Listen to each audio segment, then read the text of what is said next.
Você for, baixe agora mesmo. Rádio XYZ.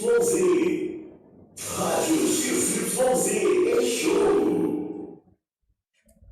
Alô, estamos de volta aqui com mais um podcast. Eu sou Vida, Gestão de Cidadania. Hoje nós vamos conversar com o engenheiro Marcos Fernandes e com o nosso filósofo e assistente social Antônio Lopes.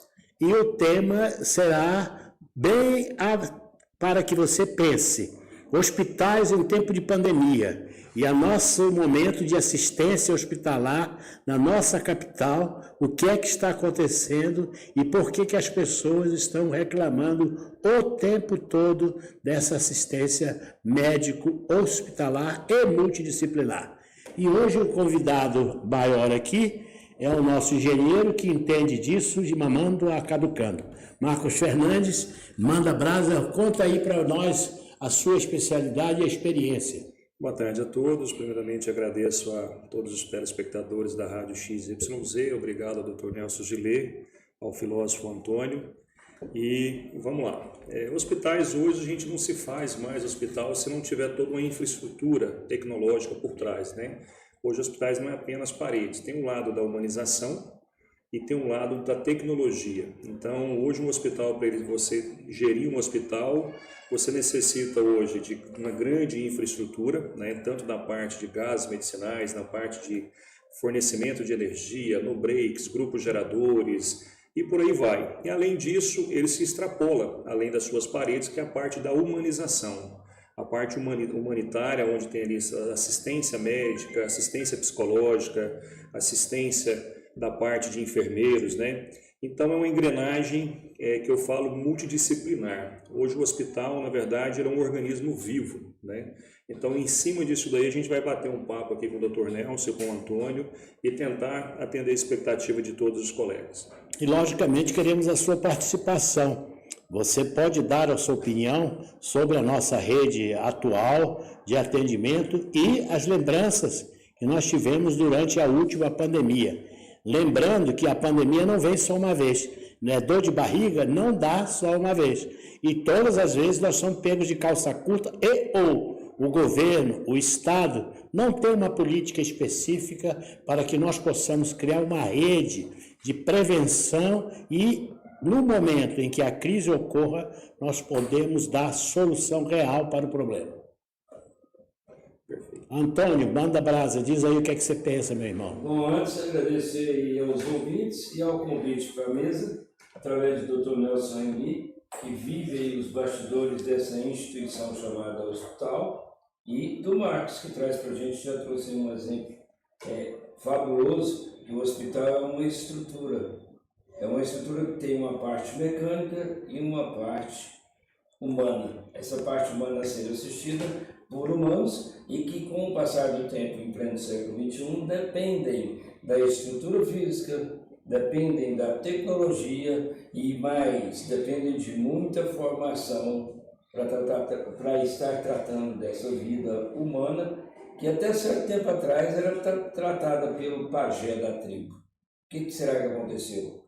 E a Covid, e as epidemias de coqueluche, sarampo, que estão voltando, e as epidemias da dependência química, e as epidemias da ansiedade. O que é que nós fizemos com a tribo e com o pajé?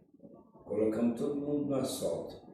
E aí vamos ver o que vai acontecer nesse bate-papo, nesse podcast, que tem no nome um objetivo. Eu sou vida. Esse podcast que gira em todos os âmbitos, em quase todos os âmbitos dessa sociedade que é diversa, que é múltipla, que é conturbada e que é capitalista. É isso. Espero que os ouvintes gostem aí desse debate. Perfeito. É isso aí. Nós estamos aguardando então a sua opinião, a sua participação. Esse complexo que nós hoje estamos conversando, ele implica que a sua saúde, o seu bem-estar dentro de um conglomerado urbano muitas vezes fica friável, fica de uma maneira pouco satisfatória. Você se sente inseguro e você se sente não protegido. E isso depende de políticas públicas que determinem como é que esse complexo de atendimento, desde o postinho de saúde, desde os processos de prevenção, até você chegar numa alta complexidade e alto custo. Aí como aconteceu de pessoas morrerem, aí acusado que não tinha bala de oxigênio, e quais os hospitais que estão preparados para, de fato, responderem a uma situação crítica como ao que ocorreu no Covid. Agora nós estamos enfrentando novamente dengue. O dengue voltou com toda a força depois da chuva, e nós estamos aqui conversando com você e pedindo a sua opinião sobre como é que você gostaria que essa situação fosse dimensionada. Nós estamos com um engenheiro que já colocou do complexo de imunização. O hospital, a estrutura que vai atender o outro ser humano, ela tem que estar voltada primariamente para uma coisa que se chama urgência e emergência. Emergência é risco de vida. Quando nós médicos falamos é um caso de emergência, é obrigatório que se faça alguma coisa de 0 minutos a 24 horas, porque o risco de vida é presente. A outra parte é uma urgência, vem do latim urgire. É necessário que no tempo que se faça alguma coisa o mais rápido possível. Mas aí você não está correndo risco de vida.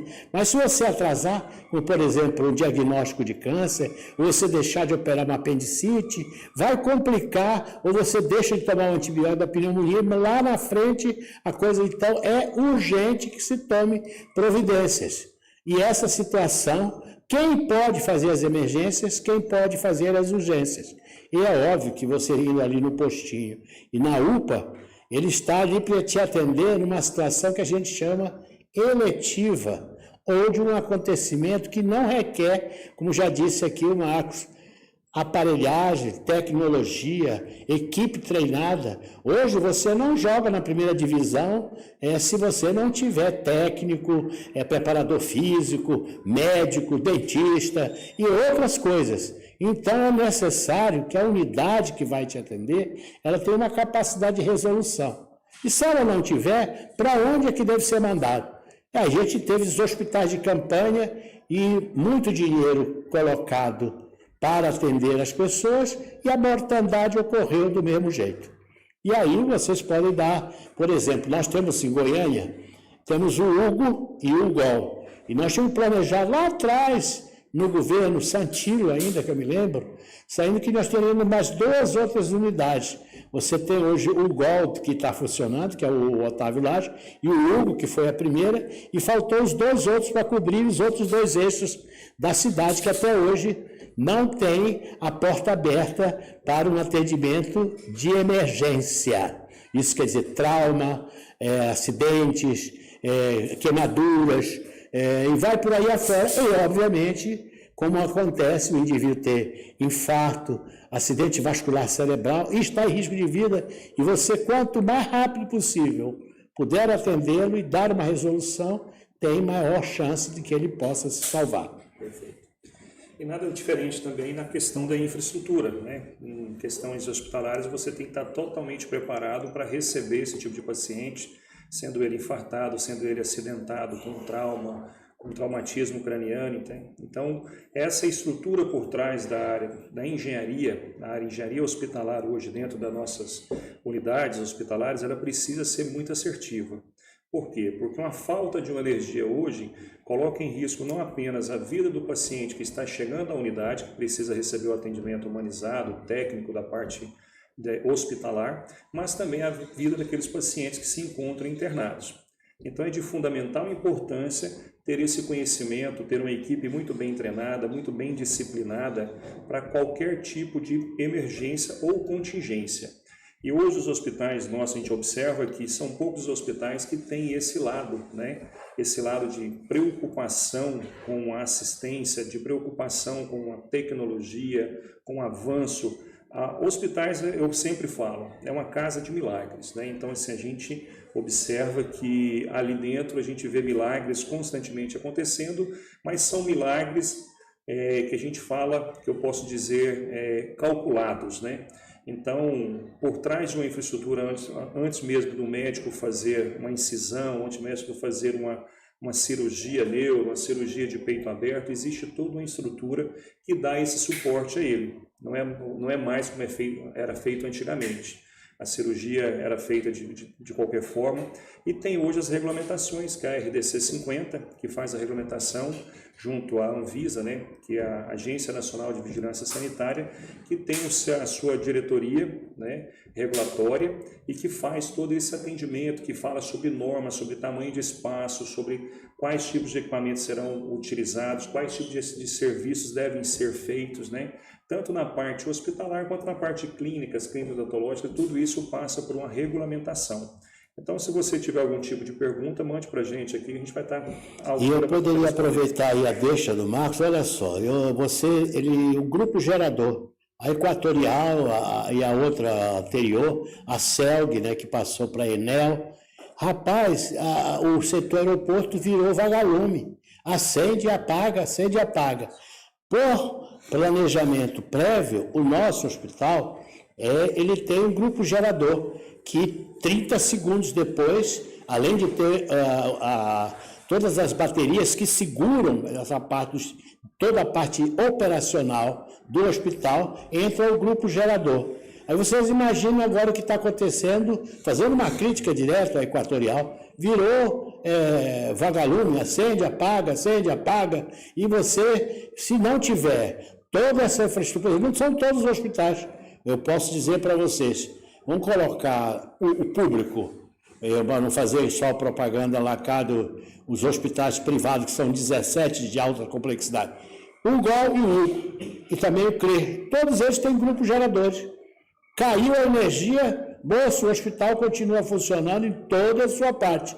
E agora preste atenção, esses hospitais têm esta instalação já planejada antes da sua construção. Eu vou perguntar para vocês têm ideia de quantos outros hospitais têm grupo gerador e quando cai a energia e o doutor está lá no meio de um procedimento, o que é que vai acontecer?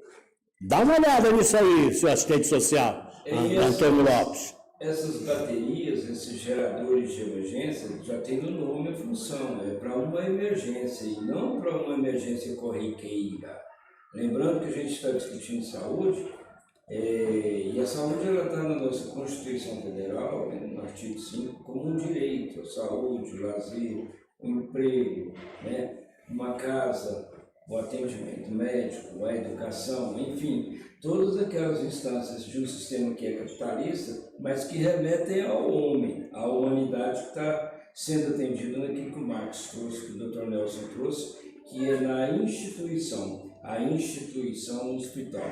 A gente está falando de saúde, eu quero lembrar aqui para os ouvintes que a saúde não é só a falta de saúde no balcão da farmácia. A saúde não é só a falta de saúde na UTI do hospital. A saúde é do bom funcionamento do hospital. A saúde é do bom funcionamento da cidade. A saúde é do bom funcionamento de um país que, dentro desse artigo que eu citei na Constituição, tem a obrigação de devolver os impostos arrecadados em forma de política pública, que é o que o senhor, Dr. Nelson, trouxe no início do debate.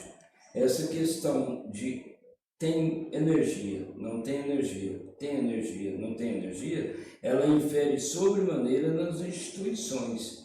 O senhor diz que são 17 de alta complexidade. E alto custo. Isso. E os outros que não têm o poder de compra, o poder de instalar, aí já é com o engenheiro Marcos, essa fonte de energia. Como é que eles trabalham?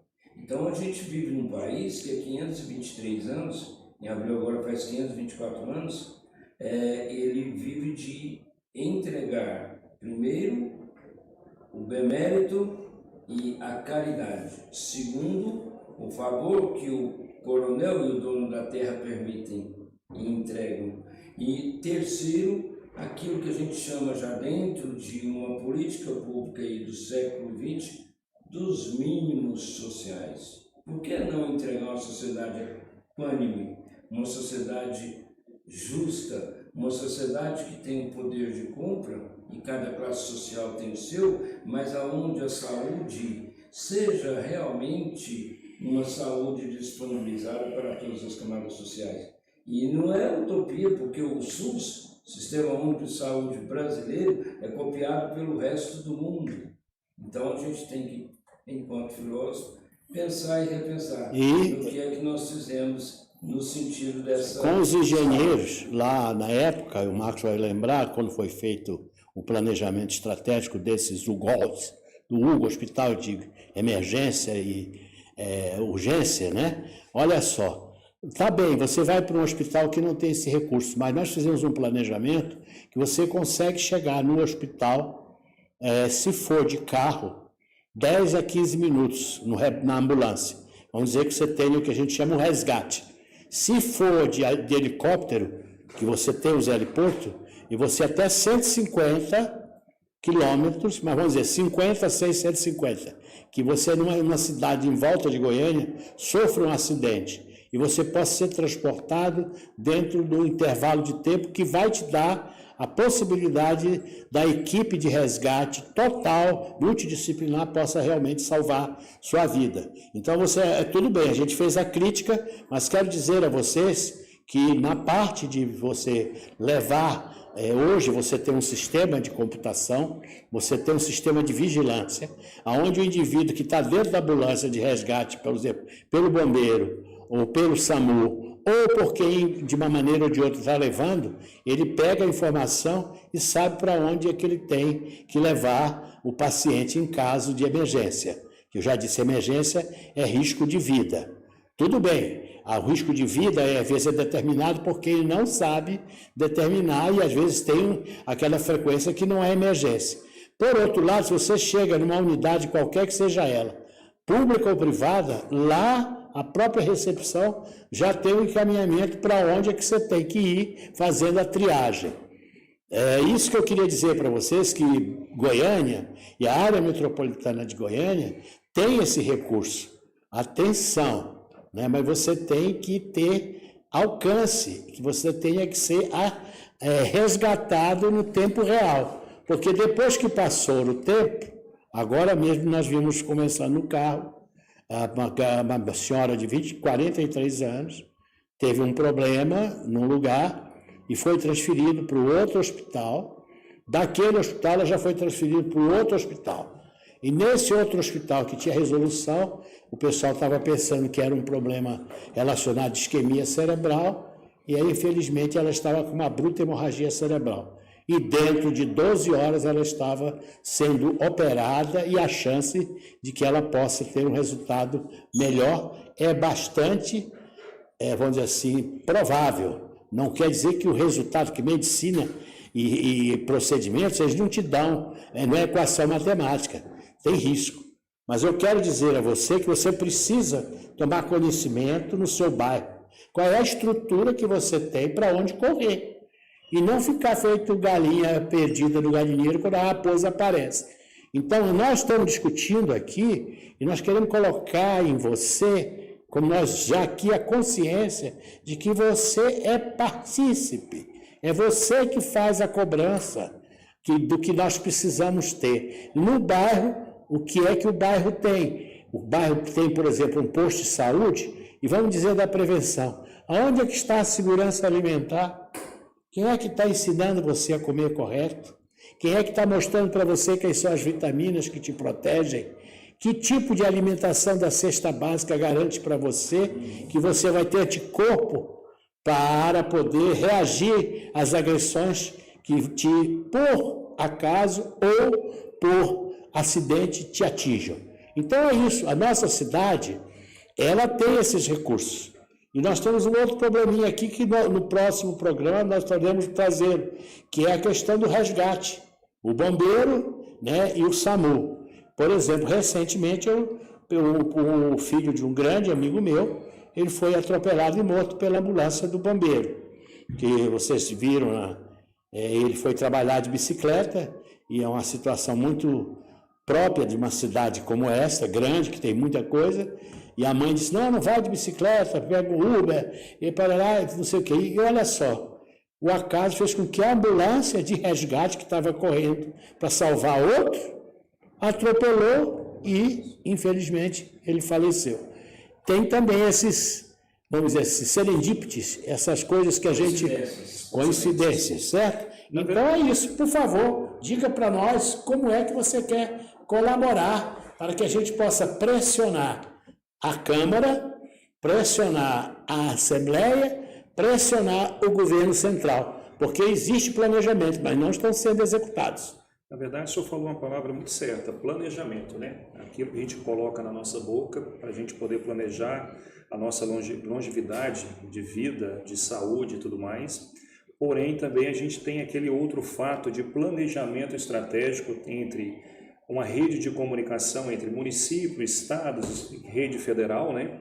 Então, hoje a gente observa que Goiânia se tornou um polo de hospitais na região centro-oeste do Brasil, em todos os níveis, né? Temos aí a parte neurológica, a parte cardíaca, então hospitais que se especializaram nessa área para atender esses recursos, né? Porque hoje o interior, muitas das vezes, ele só faz um pré-atendimento com o médico ali, como se fosse o médico de cais, que tem aquela estrutura hospitalar, porém não executa aquilo que deveria executar, né?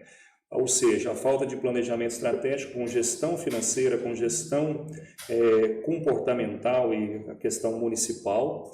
E o que ocorre nessa situação que hoje a gente tem um excesso de pessoas buscando em nossa sociedade, dentro da região de Goiânia, essa parte de atendimento hospitalar, sendo que às vezes poderia ser feito um diagnóstico lá no interior, ter feito uma cirurgia ou qualquer tipo de tratamento, para que a pessoa não venha para a capital buscar esse tipo de recurso. Porém, a gente não tem esse planejamento estratégico, isso aí é fundamental. Hoje a gente andei pelo estado de Goiás quase todo nos últimos 4 meses, aí a gente observa que a estrutura hospitalar, de estrutura física, de tecnológica, no interior ela está muito atrasada. Deixa a desejar. Deixa a desejar. Nós temos várias perguntas aqui, nós vamos começar a responder e de acordo com o que for possível, né? Se nós soubermos responder, também às vezes nós não sabemos.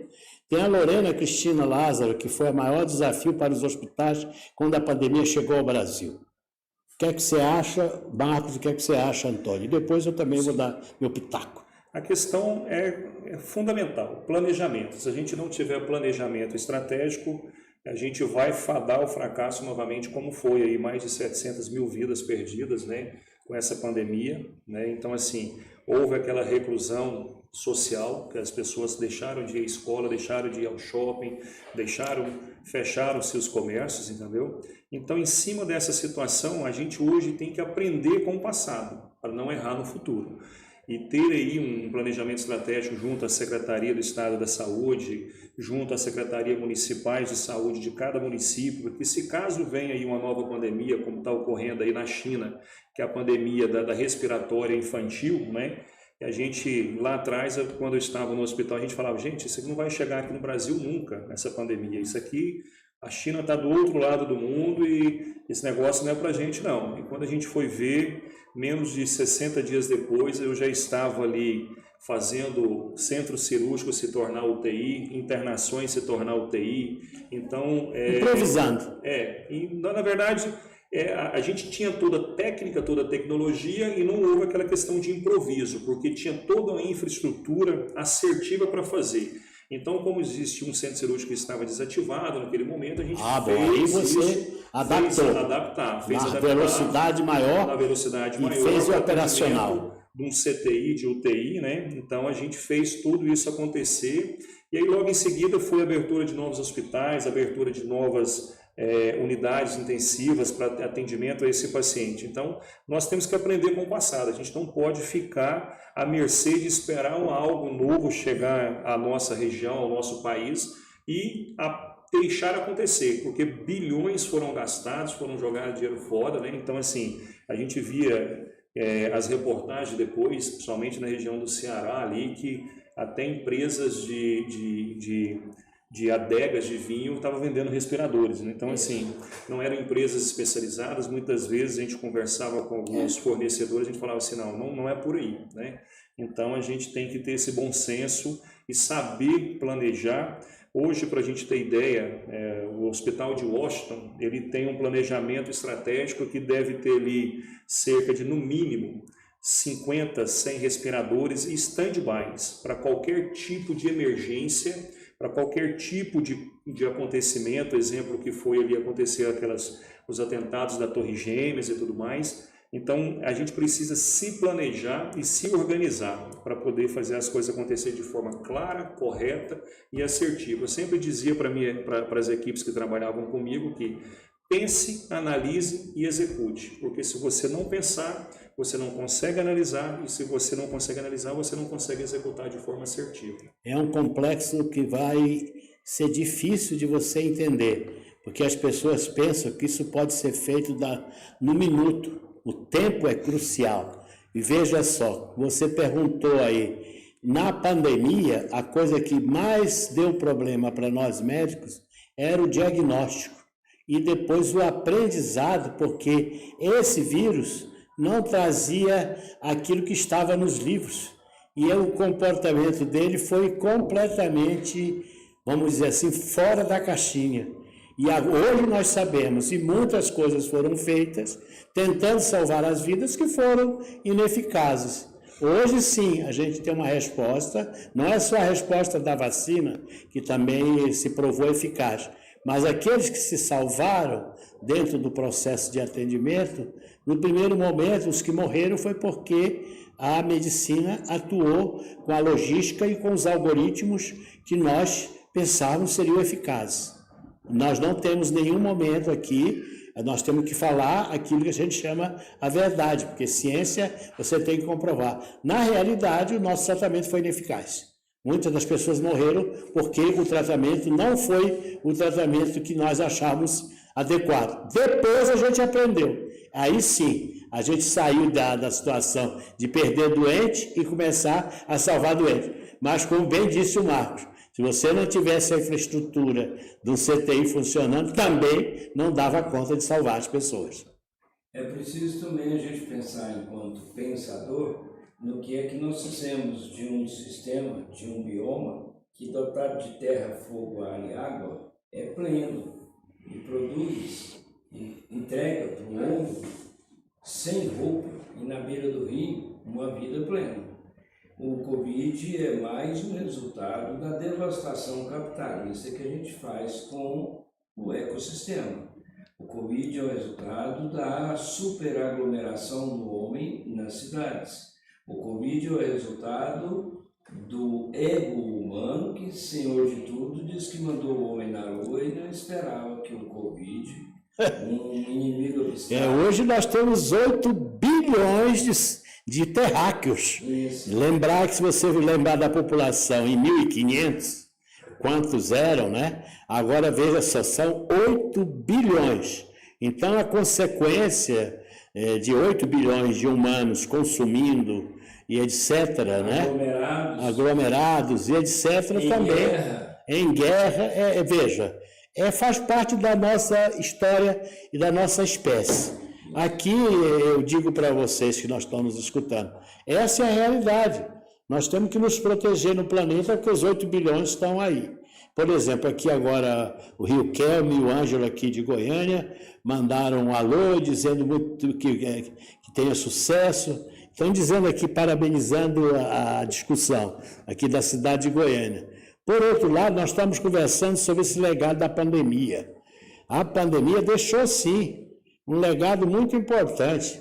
Se você não estiver preparado para as mudanças e para os prováveis acontecimentos, os desastres irão acontecer, independente da sua vontade de querer que eles não aconteçam. Independente da minha vontade humana de que a tecnologia não me alcança. Ao contrário, a tecnologia já suplementou, já suplantou o poder do homem. Então, a gente, enquanto legado da Covid, nós temos que perceber o estado, perceber a maneira como nós estamos transformando algo na natureza para sobreviver, perceber qual a razão da superaglomeração nas cidades e mais, repensar como agir enquanto um sistema vivo, que mesmo dividido entre 5 ou 6 continentes, é um sistema só.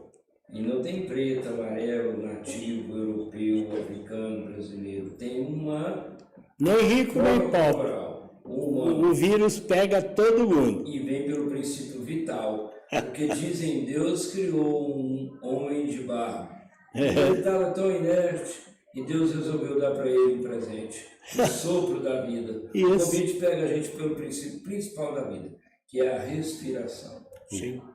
E a gente pode observar que houve uma mudança grandiosa no modo de pensar da sociedade, houve uma mudança no modo de agir de toda a sociedade, né? Então a gente observa que os grandes centros como São Paulo, a gente vê nas entrevistas e tudo mais que as pessoas, com o avanço da tecnologia, ela também propiciou, né, esse estar longe e estar perto ao mesmo tempo, né, como rede de comunicação, celulares, videoconferências, essa parte de trabalhar home office também. Então a maioria das pessoas hoje que viviam naquele centro de acomodação, porque eu tenho tudo perto, eu tenho próximo o shopping, eu tenho próximo o hospital, as pessoas se afastaram, não, vou viver um pouco mais no campo.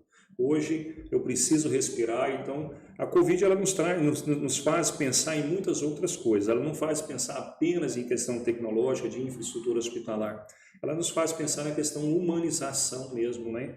Um com o outro. Ontem mesmo eu estava conversando com um amigo e perguntei para uma certa pessoa e ele me respondeu assim, mas você não sabe que ele faleceu? Eu falei, não sabia, ele faleceu na Covid, essa pessoa. Eu falei, cara, aí vem ao pensamento assim, olha, como nós que estamos hoje vivendo, né, nesse plano, como nós somos abençoados, como nós somos pessoas que estão aqui para fazer uma diferença, porque vir ao mundo e não vir para fazer diferença não adianta, a gente tem que vir aqui para fazer algo e demonstrar que a humanização hoje, tanto na área hospitalar, tanto na parte de atendimento, a psicoterapeuta, né? Então as pessoas precisam, e a gente tem que refletir também que essas pessoas que tiveram no fronte, elas também são humanos, né? Elas também são falhas. Então, em cima dessa situação, a gente observou que algumas pessoas na qual eu trabalhei no front dessa parte da Covid, abrindo os hospitais e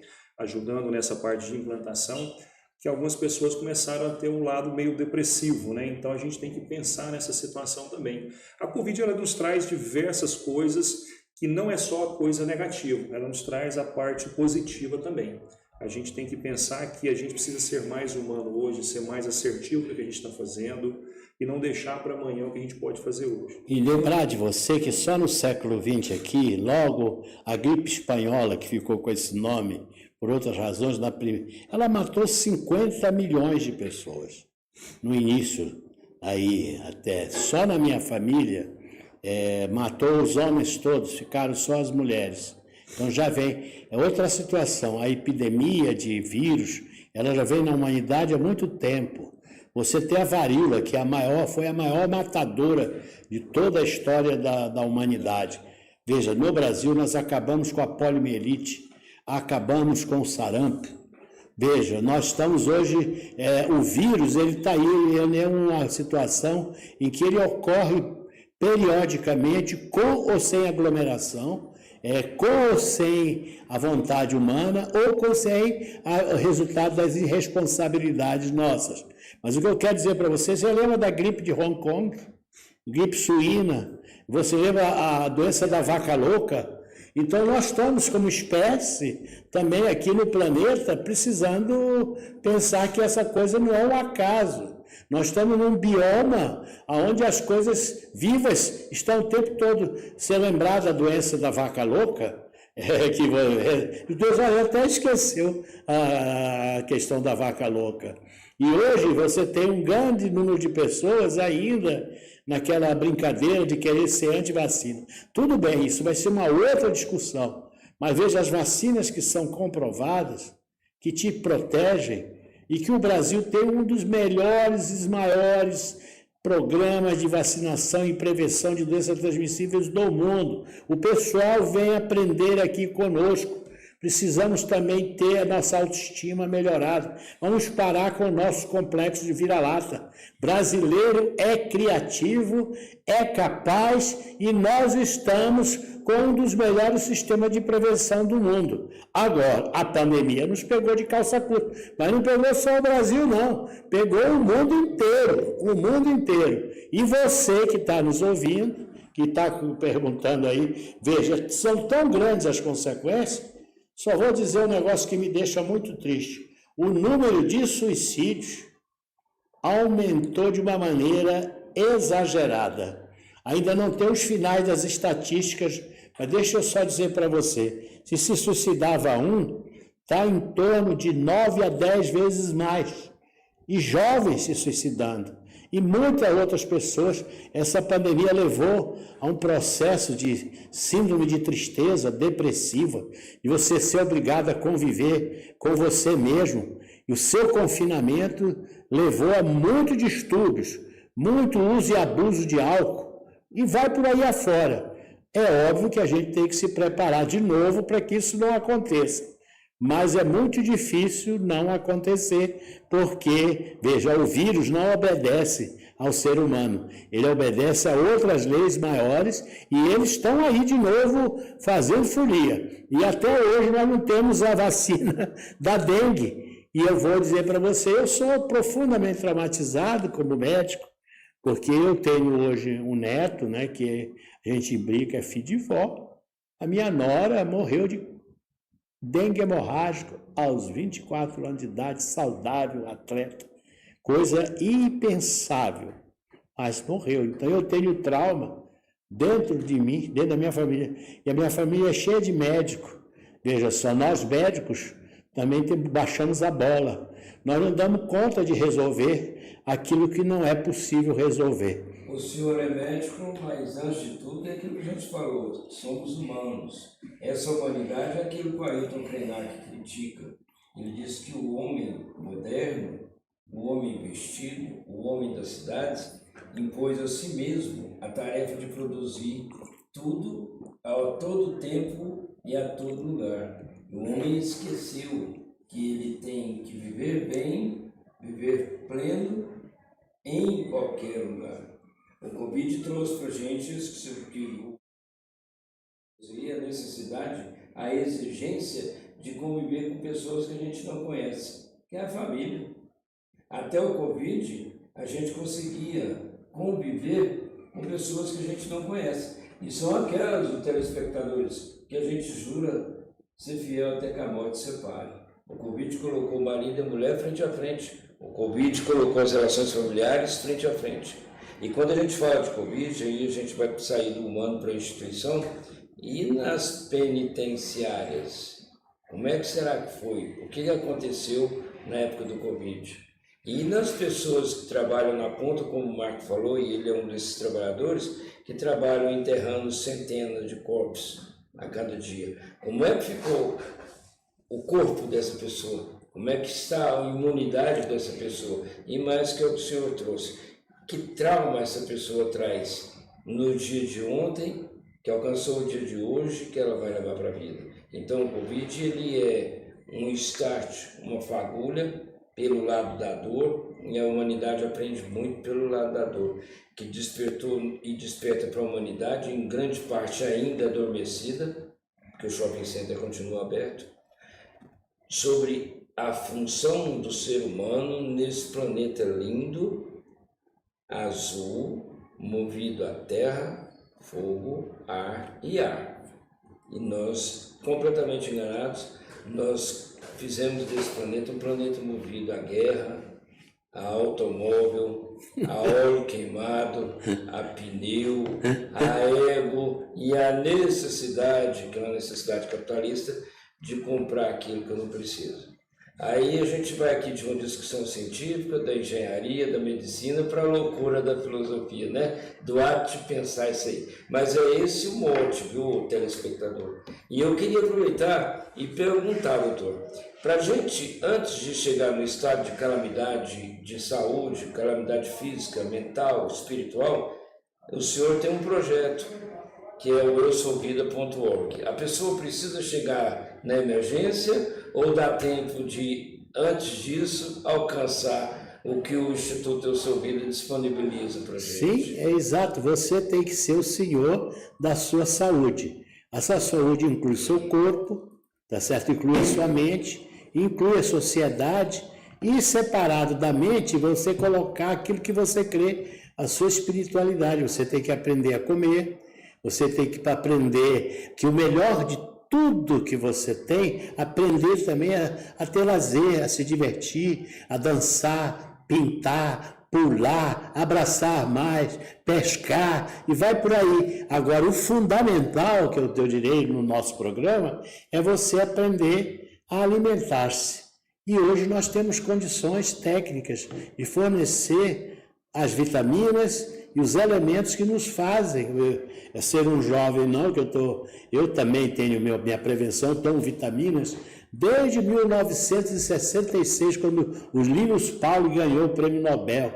E você está tomando a sua vitamina C. Então, o eusouvida.org é aquele processo que educa você para você ser o senhor de você. Lógico que você vai consultar o médico, o dentista, vai consultar o psiquiatra, vai consultar o assistente social, o fisioterapeuta, tá certo? E por aí afora, advogados e etc. Mas você tem que ter a curiosidade de saber como é que você é e como é que você pode se preservar, entendeu? Prevenir e, acima de tudo, evitar que você perca. Veja só, você tem que promover, tem que te promover, você tem que estar com os seus olhos bons, os seus ouvidos legais, né? E você tem que preservar seus dentes, porque quem não tem dente já morre mais cedo. Embora hoje a gente inventou o liquidificador que deixa os velhinhos mais tempo vivo, né? Mas olha só, o nosso programa Eu Sou Vida é exatamente para chamar você, para cuidar de você. E, obviamente, uma equipe multidisciplinar, ela vai fazer também, vamos dizer assim, o que ele colocou aí, a interação entre um e outro. Aonde, veja, nós humanos somos um animalzinho, uma espécie difícil. E não é fácil, não. É fácil falar aqui no microfone. Na hora que você vai mostrar para o cara o que ele tem que fazer, pergunta se ele faz. Fala nada. Ou depois ele diz assim, como dizia o pai da medicina, pergunta para o cidadão se ele vai deixar os hábitos que o adoeceram. Se ele disser que sim, pula para dentro que nós vamos tratar dele. Se ele disser que não, abençoa e manda ele seguir, porque não vai ter médico nenhum que dê jeito no sujeito. Nem médico, nem dentista, nem veterinário, nem assistente social, nem psicólogo, nem preparador físico, nem dança da garrafinha, nada. O cara vai fazer aquilo que vai destruir, porque ele assim o quer. Então, da instituição hospital, prisão ou cemitério, a única instituição que me salva sou eu mesmo. Só você. Beleza. Esse é o sentido que nós estamos fazendo esse programa. A sua cidadania, a sua plenitude. Olha só. Veja, todo mundo tem um negócio hoje que é terrível. Queixa-se de uma infelicidade, de um vazio, de uma insatisfação. Moço, vamos aprender a olhar, vamos aprender a ouvir, vamos aprender a cheirar, vamos aprender a curtir o sol e o frio, vamos aprender a movimentar esse esqueleto, vamos aprender, veja só, a imaginar. Maria, você vai ficar só no que não presta? Não, começa a exercitar sua plenitude, ver as cores, veja só, sentir os cheiros, cozinha. Olha, uma das coisas maravilhosas, cozinha para você ver, ou então, entre um colega e outro. Você quer uma coisa melhor do que você sentar para uma comunhão, dividir uma refeição que foi feita com carinho, amor? Hoje mesmo nós fomos visitar, né? E nós damos marmita na rua, né? Lá o tio Cleobaldo, né? Isso. Olha só quem nunca ficou com a barriga vazia e recebe uma marmitinha no meio da noite, sabe o que é a dor de não ter nada no estômago. E a gente falando dos hospitais. Tudo bem, eles são necessários, mas eles fazem parte de uma engrenagem onde é mais em cima na pirâmide. Cá embaixo está a alimentação, o vestuário, o modo com que você se locomove, o modo com que você acredita e o modo com que você escolhe doar ou receber, ou então matar e agredir. Platão mesmo já dizia, né, que você é aquilo que você ingere intelectualmente ou fisicamente, né? Então, 2000 anos antes do nascimento de Cristo, eu já tinha esse lado, tem um pouquinho um lado filosófico, então, mas assim, nós somos aquilo que queremos ser, mas porque é questão de mudança. Se a gente quiser mudar, de fazer a mudança nas nossas vidas, nós conseguimos. A gente pode ver pessoas aí, hoje as redes sociais nos traz muitos exemplos, né, que pessoas que pesavam 150 quilos conseguiram voltar aí à margem dos 2 dígitos, né? Então, Isso. é questão de querer é poder, né? Então, se você quer, você pode, você acreditando e fazendo e encarando o processo E sabendo, tendo os conhecimentos como fazer. Sim. Olha só que esse teorema dos hospitais. Escuta, não foi no mundo inteiro. Tanto fazer você estar em Nova York, Paris, Londres, Tóquio, Moscou, Pequim, morria do mesmo jeitinho, com todo o CTI, com toda a parafernália, com os melhores médicos. Não, isso é um choque, dizendo que você é de uma vulnerabilidade fantástica. Aí, veja, eu vou até brincar assim, olha, curta, eu cumprimento meus amigos, carpe diem. Sabe o que quer dizer carpe diem? Curta o momento, viva um dia de cada vez. Rapaz do céu, começa a abraçar, beijar, enquanto você dá conta que amanhã você deixou igual o tempo. Não volta mais e você deixou de existir. Então, doutor Nelson, provocando o senhor, o Marco e os telespectadores, toda essa tecnologia, todo esse desenvolvimento e descobertas, especialmente no século XX, que nós alcançamos enquanto ser humano, no fundo, não passou de um castelo de areia? Aí veja, essa caminhada, ela é complicada. A cada 8 bilhões que hoje estão aqui no planeta, certo? Veja, são 8 bilhões. Vamos colocar, descer aqui para a nossa cidade de Goiânia e o seu bairro. Eu não estou mais afim de resolver um problema do mundo que eu não vou dar conta. Mas eu estou trabalhando firmemente na minha casa, na minha vizinhança, no meu bairro, com certeza. E eu estou aqui nesse programa convidando para que você também faça o mesmo. E as informações que aparentemente são enormes, se você tiver a curiosidade, hoje você tem essa máquina nova de fazer doido, que você sabendo usá-la, você também vai saber os conhecimentos necessários. Não sabendo, peça ajuda, nós estamos aqui para isso. Eu, por um acaso, posso te orientar na parte médica, o preparador físico pode te orientar na caminhada, o engenheiro pode te orientar para colocar a placa de esse negócio aí da luz solar. Veja, o psicólogo pode dizer para você largar de ficar pensando na mulher do outro, pensar na sua. Entendeu? O assistente social dizer para a pessoa que ela tem que ir para a escola e aprender a ler e escrever, porque ali está a liberdade dela, e por aí vai. É um teorema complicado, Antônio. Marcos, nós estamos hoje falando do hospital na pandemia, que todo mundo exigiu. Qual é a resposta? Cinicamente falando, né? A escola cínica era o Diógenes, que andava com uma cuia pendurada no pescoço e nu. O dia que ele entendeu que podia beber água com a mão, jogou a cuia fora.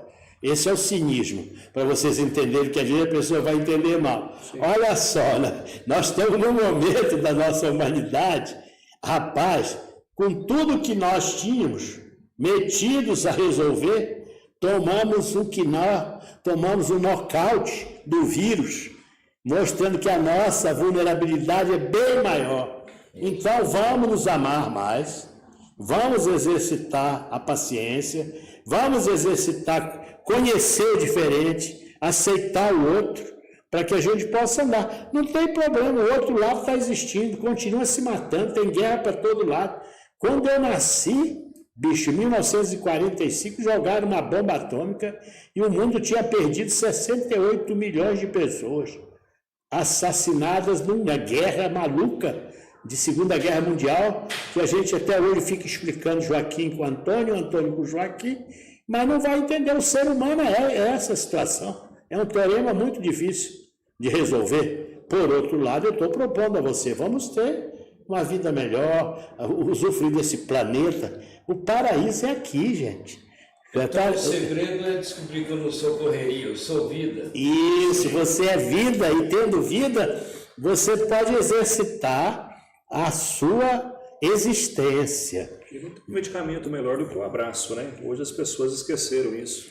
Nem Hoje, sabe mais, rapaz. Agora então, tem que inventar o abraço virtual. Você tem a tecnologia, você tem um mundo na palma da mão. Né? Na parte de tecnologia, na parte de infraestrutura, nós estamos aqui hoje nessa sala, a gente tem a tecnologia da comunicação, que hoje a XYZ ela alcança o mundo inteiro. Se a pessoa se conectar lá do outro lado. Mas não, tivemos uma pergunta lá. Né? Então, assim, a pessoa vai estar conectada ao mundo. Porém, não tem nada que substitua um abraço. Não existe um melhor medicamento hoje do que um abraço. E a gente pôde observar que a pandemia também ela nos trouxe nessa parte. Eu ficava muito, tinha um lado um pouco senso crítico, né? Porque nesse fronte a gente entrava em ambientes centros cirúrgicos, em ambientes de UTI, CTI e tudo mais. E vi ali aquele momento de visita, que era muito limitado aos familiares, que a pessoa que estava ali, muitas vezes, ela queria um abraço, né? O paciente queria um abraço e não poderia dar. O parente do paciente queria dar um abraço e não poderia dar. E não tem um remédio melhor. Então, a gente tem que aprender com esse lado da pandemia que estar com a tecnologia na palma da mão é importante, mas o lado humano ele é mais importante do que toda a tecnologia, porque a humanidade ela pode ser o que for. Hoje tem com a inteligência artificial que faz tudo para você, escreve para você, faz textos maravilhosos, às vezes até te atende. Eu tenho um caso da minha esposa, que ela tem uma síndrome, né? É uma doença rara, se chama síndrome de Cushing, que é uma doença hoje a nível nacional pouco conhecida, mas hoje eu ando na rua, identifico uma pessoa, eu até falo para ela, olha essa pessoa, olha Lorena, essa pessoa acha que ela tem síndrome, a mesma síndrome que a sua, mas ela não conhece. E a minha esposa, ela conheceu, foi entender do que era essa doença a partir do momento que ela colocou no Google quais são os sintomas. Então, quando você identifica qual o tipo de sintoma que você tem, ela vai te ajudar. Mas hoje em dia o mundo está utilizando a tecnologia não para benefício, mas grande parte para malefício, né? Então hoje está aí a depressão, o afastamento familiar e tudo mais. Por quê? Porque a pessoa só quer ficar com a cara no celular. A pessoa hoje só quer saber de estar conectado às redes sociais. E acha que rede social... Recentemente eu acompanho uma pessoa no Instagram e vi uma moça, eu não sei dizer se é influencer, tal, qual o nome seria. E ela desesperada no Instagram porque tinha perdido a sua senha, o seu login e tudo mais, e tarará. Faz parte. E aí, assim, eu me perguntei, falei, será que é isso mesmo que é a vida? Né? Será que essa pessoa não tem uma vida além disso? Será que não tem filho? Será que não tem pai? Será que não tem mãe? Não tem esposo? Não tem irmãos? Né? Então, tudo isso vem para nos ajudar. Se a gente souber utilizar a tecnologia, tanto na área hospitalar, grande parte dos equipamentos hospitalares foi desenvolvido muitas vezes em questões de ambientes de guerra, né, que a gente fala muito de guerra. Grandes avanços foram feitos, infelizmente, em ambientes de guerra. Porém, se a gente não souber utilizar essa tecnologia para salvar vidas, o que a gente está fazendo aqui, né?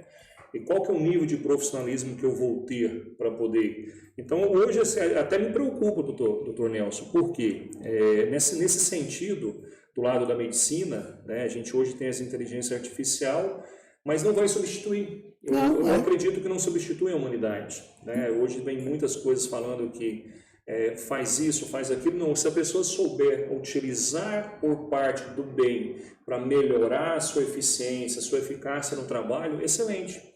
Mas não substitui. Eu acho que mesmo com essa tecnologia, com essa rapaziada nova que está entrando aí, tanto na área da engenharia, na área da medicina, na área da humanas, entendeu? Na área das exatas, nada substitui o ser humano. Eu queria dizer assim, nós estamos chegando ao fim do programa, eu dizer para você um negócio que quando eu era jovem, né, tomei um totó da namorada, né?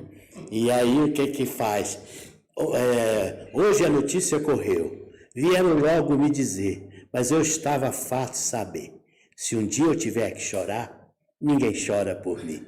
A inteligência artificial, bicho, não vai derramar lágrimas. Quem vai derramar lágrimas é você, como eu derramei as minhas, né? Como diz o outro, a namorada me deu um totó, ou seja, um pé no bumbum, né? E eu fui chorar. Mas, que ninguém chora por mim. E hoje você tem que aprender que você tem lágrimas também. Do mesmo jeito que você tem sorrisos. E do mesmo jeito que você tem abraço. Então, atenção, curte, viva, transe, faça de você algo além do celular.